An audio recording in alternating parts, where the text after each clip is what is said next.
Hey, what's up? What's going on with you, Kalika. Chief? You doing all Not right much. today? Yeah, I'm doing okay. What's going on? A lot of masses, a lot of crazy stuff going on today. Oh Yes. boy. Well, not Shelves today. empty. Yeah, I would say it was be mostly the past few days, but not really today. Yeah, shelves empty. My soldier's coming back. He said, Mom, oh, shelves empty. Yeah, I know, honey. So So, what you got for us today? I don't know. Well, what do you want? Well, how y'all want to kick it? I don't know. Lots going on. I mean, a lot's going on.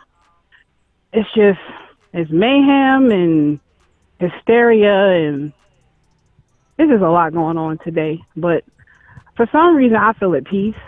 And I think that this Hmm. is a good opportunity for us as American Indians, as the Autochthonous people, the Aborigines of the land and surrounding waters, to take this opportunity to usher in, you know, the new revelations and the higher consciousness, and us being the examples of that higher consciousness. Because I think our movements are what is catapulting this thing that's going on now, even though, they never will admit it, in the media, and they'll never admit that anything is going to have anything to do with us, but it very much so does, how I feel in my spirit, that things are happening the way they're happening And, overtly, it may seem like it's a reset for certain things, but we're just in a different energy now. So whereas it may seem like it's meant for this, but it's not really meant for this. It's meant for that. It's meant for us. And I just think we're at a good time to reset and to help raise the vibration of consciousness on the planet, among ourselves, in our communities, within our families, and keep it moving in that direction. Stay high on your vibrations. I agree. Don't get caught up in low vibration behaviors, conversations, actions. Stay high. People could take that, being at the fire circle with the peace pipe, but literally stay high in your thoughts. Stay high in your walk, your love, your kindness. You're showing goodness to one another, showing forbearance, forgiveness. Walk in those energies, because I think that's where we're at. Like I said, I don't feel, a lot of family members been calling me and asking me questions, and, folks hitting me up. But I don't know. I said, I feel a peace and a calm. And I know there's mayhem all around. Stores is emptied out, no toilet paper, no this, no that.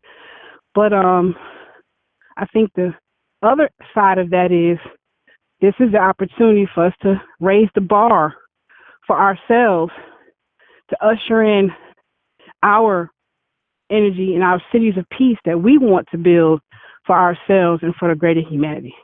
And I think we're there. I think this is the opportunity. Take the opportunity.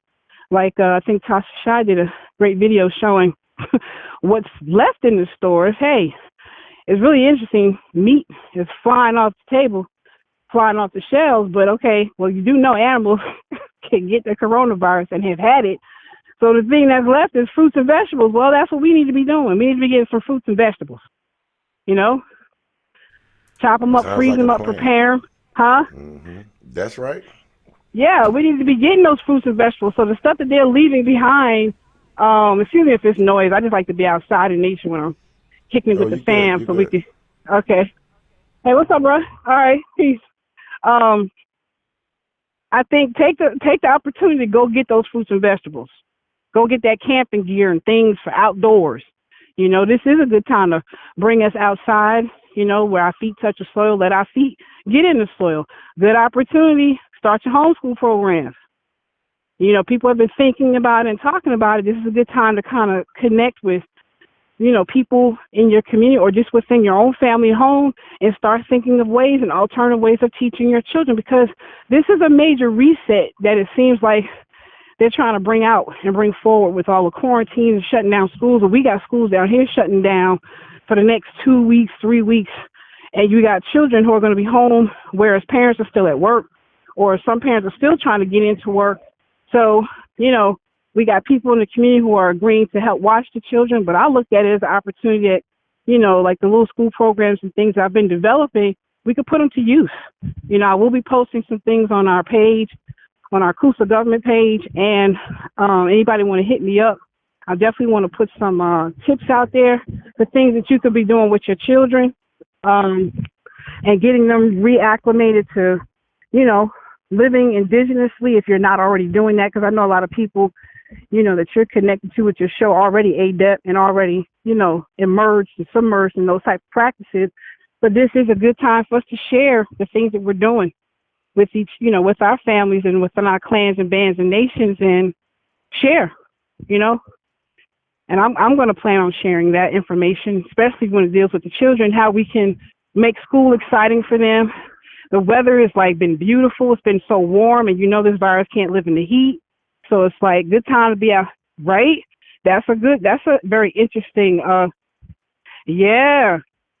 Get your kids in the woods. I take my the children around here, we go for nature walks all the time. I take them up in the woods. We look at animal prints. We collect rocks. I teach them how to respect our mother's womb. And when the wind softly goes to the trees, they have learned to recognize that we stop and we give homage. We say woosah.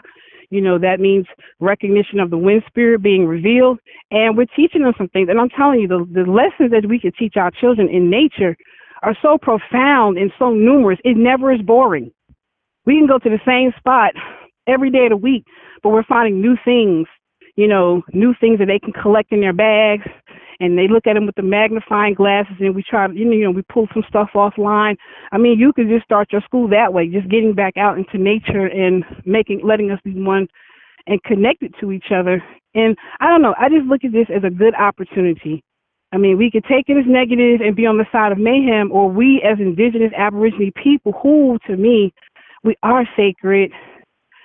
We are the people who are most copied in the world. Well, this is our time to be a good example for the world. What are we doing? Because folks is looking at us.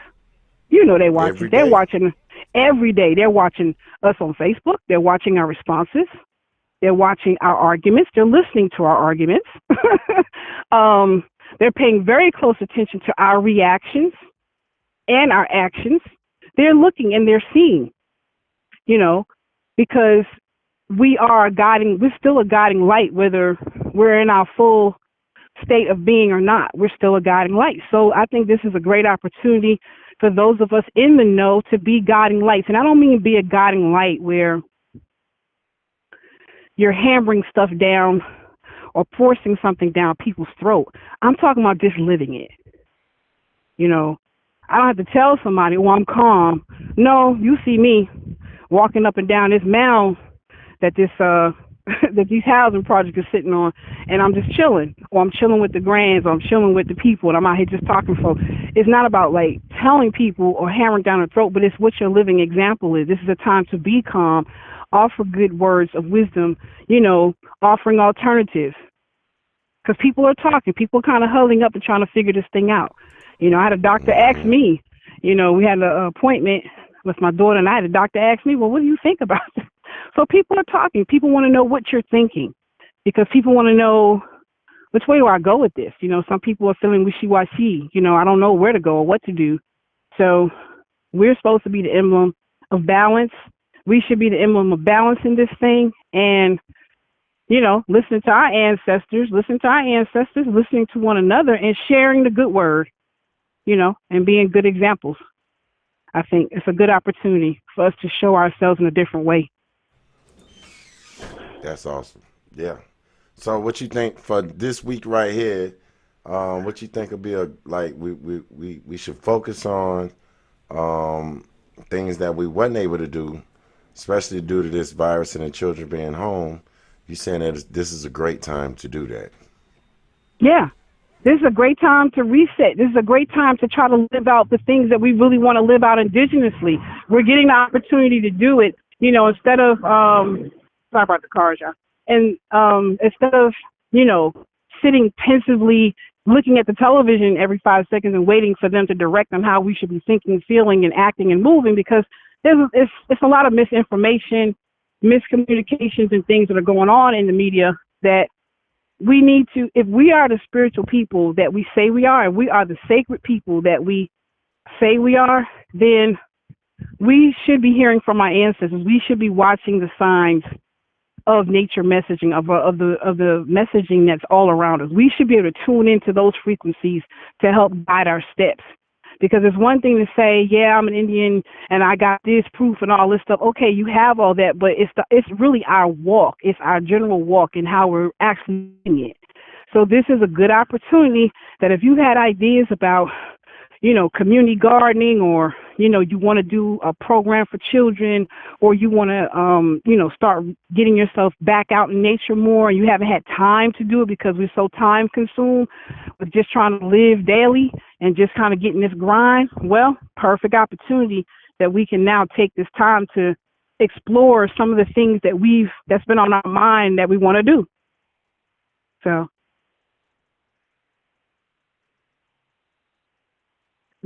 Where y'all going? All right. Be safe. Okay. So I just think it's a good opportunity for those things, and do know that we are watched all the time. They watch our conversations. They watch our interactions on social media. we are watched. And I mean, I think that we should also take this as an opportunity to maybe reset some of our grievances and things that are going on between people and groups and say, hey, you know, let's get on a better page, you know. And if people don't want to come along on that page, then you know what? Then maybe just need to flip the page, you know, maybe close that book and start another one, or flip the page to a different page. Because I just think we need to take good opportunity of this new air coming through, and we can do better with it than arguing or, you know, backbiting, talking down to one another and all of that stuff, because they're watching that too.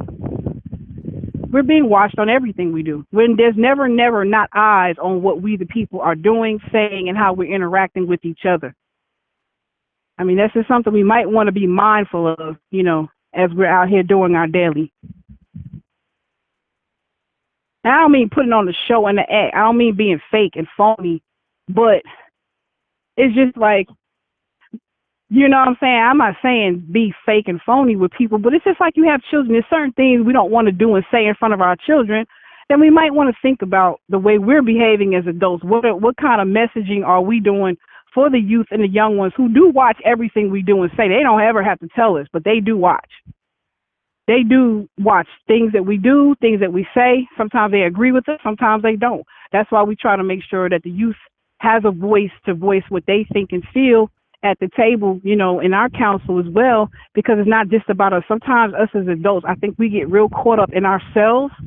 We can easily get caught up in what we got going on, and we don't think, if we're not doing this for the future generation, we're wasting time, because who's going to be the next leaders? Who's going to be the next fire keepers and the next ones who to protect the village, or the next ones who is going to watch over the land and be stewards? Who's going to be the next ones? I mean, we're all going to become elders. So what example are we setting for the next generation to come up to be able to walk forward in our heritage and who we are?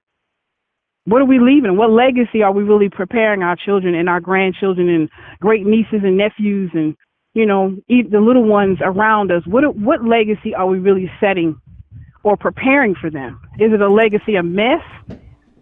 You know, we got to think about that. If we're out here in confusion, we're being confusing, we're being messy, we're cussing each other out, we're doing all this stuff. Okay. And when they want to act ratchet, how are we going to be mad at kids acting ratchet when we as adults act ratchet? It's kind of funny, you know, things that we like that children get in trouble for, we do the same thing, you know. So I just think it's a good opportunity, you know, change the lanes, focus on positive things for real, you know, and not get caught up and swept up. And if you are in situations, ask yourself, why am I in that situation? Why am I even entertaining it? Why am I even wasting time with it? Because at the end of the day, if we all take one step back and look around, not just at you, look at where you live and look at your communities. Can't we do better? Is this the way we want to be living? I mean, we can do 10 times better.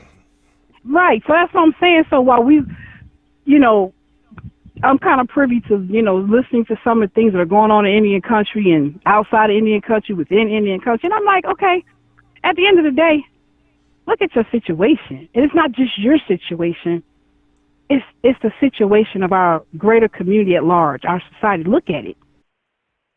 What can we really be focusing on besides that? You know, look at the situation of our children in schools. Are they getting better? Is it a better situation for our kids now? I mean, are our neighborhoods safe? Are we working on those issues? I mean, what are we talking about? You know, what are we talking about? It's like this grab bag thing going on, like who's the top this and the head of that. The head of what? If you're going to be the head of a body, your job is to try to make sure that the rest of the body is well. Because if not, then you're just the head of a sick body that's deteriorating. All right? If you chasing being the head of something, okay, what's the condition of the body? Because eventually, if the head is leading, then the head should be leading the body into wellness, right? Because we make choices about the foods that we eat, the things that we listen to. All of those things come out of our mind, our spirit, things we want or things we need or we think that we need to make ourselves whole and better. Okay, well, if the head is in charge of that, those decisions that we make, let's say in a leadership perspective or in a perspective of, being ahead of something, if you are the head, what does the body look like? Is the body well? And if the body is not well, what are you doing as the head, or what decisions are you making in the head to help the body to be well? Because if the body is not well, then there needs to be some changes and some things that you may need to do to adjust in order for that to happen. So this grab bag of who's in charge, okay, but when you're in charge, there's a social responsibility to being in charge. There's a social responsibility to what and how the body looks, and how the body is reacting, and how the body of the people are thriving or not thriving, and what actions, plans do you have in place to get us to a place of wholeness and get us to a place of healing, because that's what it really means to be the head of something. Right. And it shows, like you said, it shows. And it shows what's your platform. If your platform is to argue, if your platform is to nitpick, if your platform is to point fingers or to cuss folk out or to act who's the baddest one on the airwaves, who can talk shit, okay, you can do all that, but what does that do for the body that you say you're leading? That's why all these national leaders are on TV trying to quell the fears or either create the fears of their people, because they're trying to give them some national direction, right? But that's what the head has to do. The head has to give direction. Because you could, if a leader comes on TV and say all hell breaking loose, guess what's going to happen to the body? The body's going all hell going to break loose, which is why we're seeing some people in panic and in mayhem, going off, buying up everything, stocking up on stuff, not thinking about other folks. Or some folks, I think somebody out here got stabbed in one of the stores over toilet paper. Okay, but if you have a leader who comes to the table with real action steps, tangible things that we could do that make sense and are delivering you the possibilities of good outcomes of certain things, that's going to lead the body in a different way. Because some people won't always make up their own mind, because everybody has individual choice, and that's what makes us universal beings. But as a collective, how people are going to react to things, it's going to depend. A lot of it at times depends on the head. What's the head? Like in my own family, people are looking at me like, is she scared about it? It's funny how they're like, well, how you feel about it? I'm good. And our house is calm. I'm calm. The house is calm. We ain't tripping. We're having our family meetings, and we're putting some action steps in place and things that we need to do to safeguard with the children and how we're going to get them educated, things that we're going to do. But we're not tripping. We're not flipping out the handles. We ain't running here and there, and they're watching. The young ones, the youth are watching us. They're watching the adults. They're watching me. They're watching my husband. They're watching my niece and nephew. They're listening to our chief mother, our Ema, and they're watching. They want to know, and they're kind of modeling their behavior off of us. So again, in a broader perspective, if you are a leader of something or someone or a collective, your actions, your body movements has a lot to do with how it will affect the health of the body of the collective. So, I don't know. Does that make sense? That makes a lot of sense. Makes a whole bunch of sense. Yeah. So, what you want to say before we get out of here? You know, we like to keep them short so everybody can come back and get it. What you think we should do for this week before we get you back for another week? Some positive energy. Positive energy. Take the opportunity. That's what I keep hearing in my spirit. Let's take these opportunities to bring forth those good ideas and the things that are on your heart that you want to start to do and see for yourself, your family, and your people. Just start doing it. We're going to start by putting together a plan on how we're going to get the children educated. I mean, because I'm an educator anyway, I've been an educator for many years. So, you know, naturally, I'm kicking in gear already because I already got lesson plans and stuff, which I will share, and I will post those things. We have a grand council call coming up, so we're kind of mobilizing and what we need to be doing to offer help to people in our community or our, our inner families and people in the community, what we can do. So you can start there. If you have children, families, what do you want to do with your kids? Free opportunity. They're closing down schools. If they're not sending work home, perfect opportunity for you to do things that you really want to do. If you can get out, if there's places that are nearby, or even if it's just in your backyard, if you can just start, some lessons with your kids or things you may want to watch, you want to catch up on some studies, good time to let them hear stuff about our culture. They do have good videos, if you kind of having to stay close to the home front, let them listen to some knowledge and, learn about the great law of peace. There's a lot of things, you can do. Stock up on your, get your vegetables and your fruit.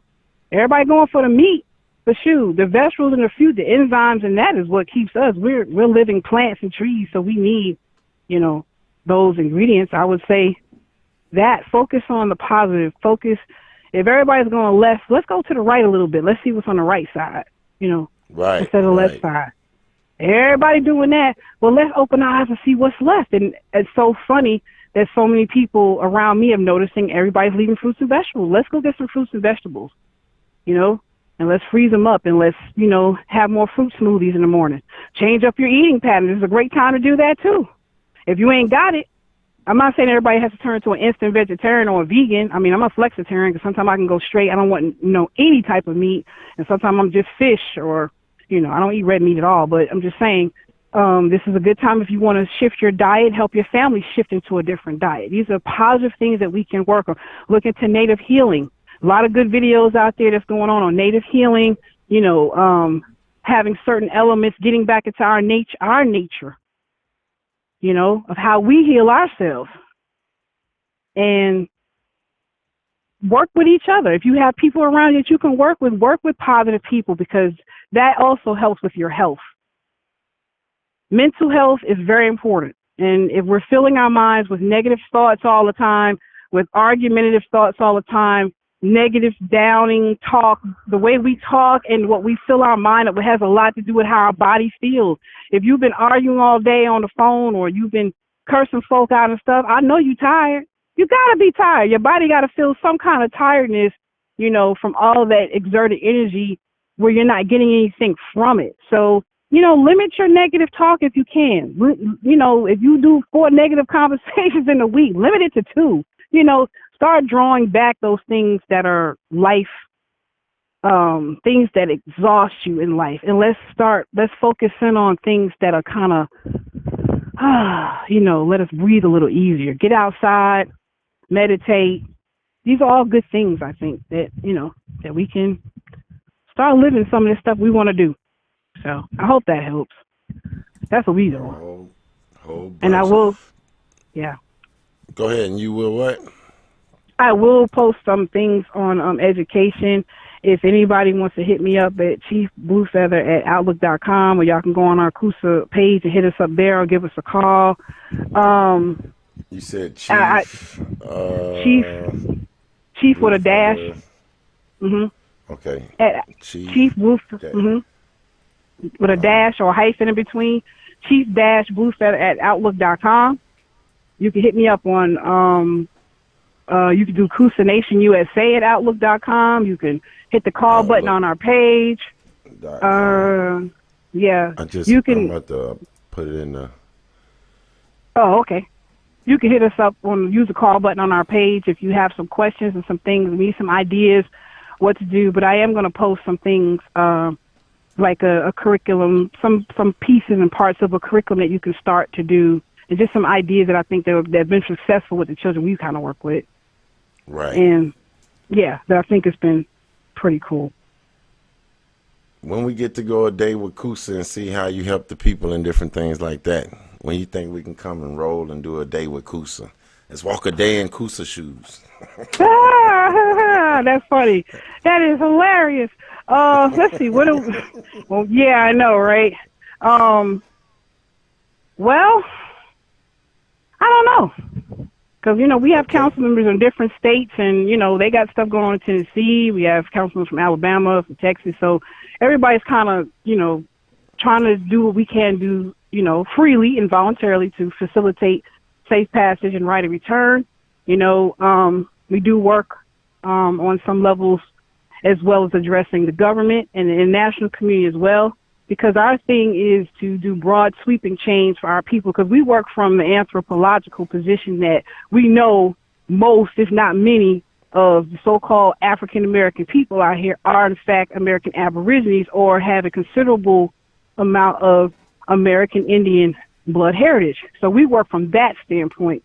So we know that if you're in a county or in a school, the majority of those children, or at least half of those children, are your people. So we need to be thinking collectively how we can bring broad social change to ourselves and how we can engage this government to address us. And that's one of the things that we do.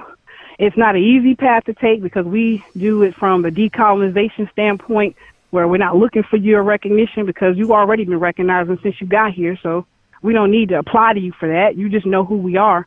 And as a free and associated ancestral state, we just pretty much put ourselves in the business of protecting our people. And when issues come up, our idea is to, work to get whatever situation we're working in, is to get you to understand and approach us from the perspective of being the indigenous, the Aboriginal, the American Indian people, that we're not just going to go on with the color of law stuff anymore. It's time, it's just time for the change. So that's why I say it's always important to show up for your people, even if making a phone call. I mean, like, we're in different states. I can't be in every place, but I will make a phone call to a governor's office. I will make a phone call to a mayor's office. I will write a letter. I will reach out and let you know if this situation is happening with members of our community, our kinship, they're not alone, and we want to know what you're doing about it. And that's just simple stuff. It really don't take a lot. Advocacy is tough work. It's not easy work, but if that's the heart that you have to be the head, then that's what needs to be done. You got to let people know I'm showing up. And sometimes it just takes a simple phone call to say, hey, why is so-and-so that's going on in that situation?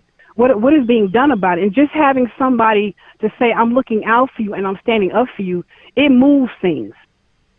It really does. That's why I say if we all focused on that, just looking out for each other. If you know a brother, sister's in trouble, whether it's dealing with a school case, defects, a civil case, a criminal case, and you're making, you're reaching out to those people who so-called have the power to make those decisions, but to let them know, this is my kin, this is our people. We're sovereign interpreters, and we are advocates for each other. We're one. You mess with them, you messing with us, and we want to know what you're doing about it.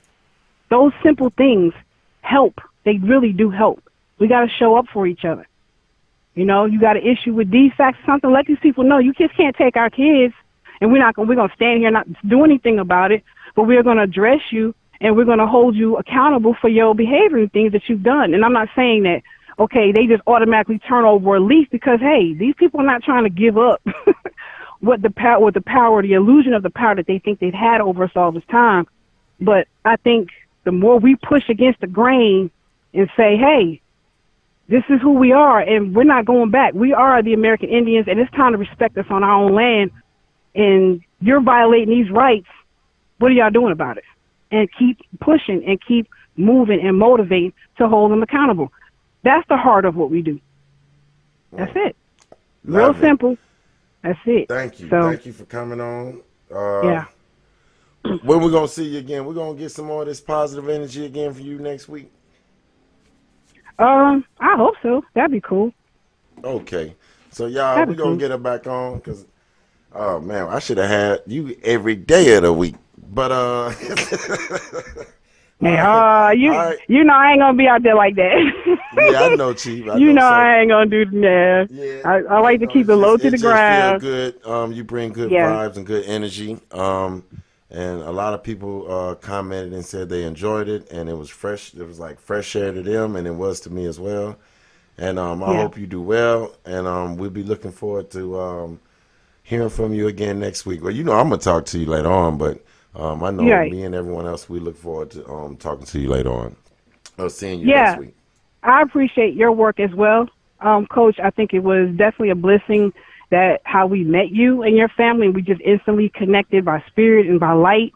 And I want you to stay encouraged and just keep up the good work and just stay in the light. You have a pure heart that I've seen and noticed in how you react with people, your love for the youth, and just not, you have a heart for not wanting to see people to get hurt. You know, that's the heart of a true leader, whether you have the title or not, because that's not what makes you a leader. A warrior. A warrior is not someone who goes out just to hammer people in the head or kill people or hurt and harm. A true warrior, and I've seen somebody post that you're willing to take the hits, you know, that you're willing to stand up for people and stand in the gap when there's someone who doesn't have a voice to do that. And that's not an easy position to take, but the more of us that do it, the better it will be, because then we'll let this world know we care about each other. That even if we don't agree, we still care about each other. We're still one. And you can't just mess with our family and our people and thinking that we're just going to turn a blind eye to. And I'm hoping that that's the shift that we will all make as a people, that no matter how we differ in our ideology, because we're all coming from different walks of life, because that's what our life experience is. And no one can really go back and change your life experience. However you came through the star tunnel to get here, and the life path that you walked is what you walked. It is what it is, and it's not a bad thing. No matter what religion you've been in or whatever political group you've been in, all of that adds up to right now to help shape who you are as a person, and you use the good of that and the tools in your special light to help. So I want you to stay encouraged, and anybody out there to stay encouraged who's just trying to do the right thing. And sometimes we get a hard way to go, but at the end of the day, it's about integrity and just having a pure heart. We're not perfect.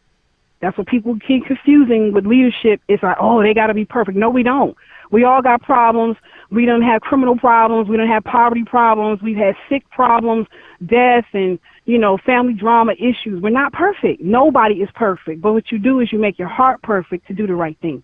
So I just wanted to say that personally to you, that I do appreciate the love in your heart, and I do appreciate the light that you bring, that you don't come with a hidden agenda. You're not trying to use anybody. You know, you really looked out for us when we were going through what we were going through. You opened your heart and your home to us, and we're still working it. You know, we went up to the, to the HUD Summit, and those are the kind of things I want us to keep doing together so that we can move forward with our Indian housing proposal and family preservation. We're trying to preserve ourselves and our plans of how we can do that. So that's where we're at. So I appreciate you, Coach, and everybody out there that's just trying to do the right thing. So we appreciate you too, Chief. And I'll be calling you after this, okay? All right, y'all take care. Sam. All right. Thank you very much, and we love you. I love y'all too. All right, Chief. Talk to you later. Peace. All right. All right, y'all. I'm out of here. Chief didn't drop the bomb on me. And yes, we really did need that. I know I did. Now that was some good words, inspirational words, great motivational words.